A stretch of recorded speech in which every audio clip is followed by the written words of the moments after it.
Hi there, I'm going to tell you a bit about what's going on in northeast Nigeria. The conflict between the Nigerian military and the group Boko Haram has been ongoing for about 8 years now.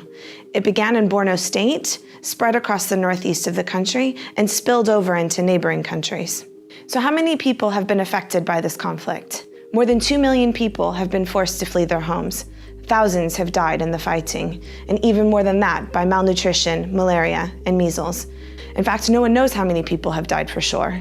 Humanitarian organizations like MSF haven't been able to work in areas held by Boko Haram or in areas that are contested by the two sides. So what help is MSF providing?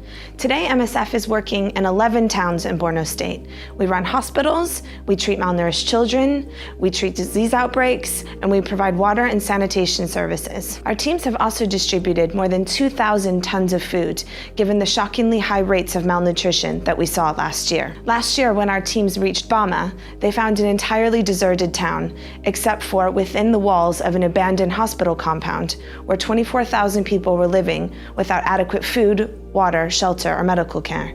39% of the children screened had the most severe form of malnutrition. So why were people so malnourished? The war destroyed farmland and infrastructure. The military sought to cut off resources and funding to Boko Haram, who in turn robbed villages for food and supplies. People could not go out to farm or to fish or to sell their goods in the market and went hungry as a result. So has the situation improved at all? Since last year, UN agencies and aid organizations have arrived in the capital, Maiduguri, and have since as well gone out to the heavily militarized towns outside. Thousands of people across the state are almost entirely reliant on external aid to survive. But this is where we're able to go.